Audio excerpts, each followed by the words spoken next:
बाटोमा पर्ने हो पहिरो गइरहने क्षेत्र। यति देख्नुहुन्छ सबैको जुनसुकै बेला पनि डुब्न आउन सक्छ भन्छ। एउटा वार्निङ बोर्ड पनि छ इकेपको। यति माथिसम्म नाङ्गे ठाउँ छ पहिरो क्षेत्र।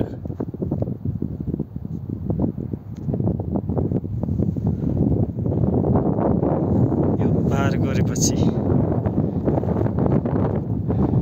बेस क्याम्प पुगिन्छ। तल मर्स्याङ्दी नदी।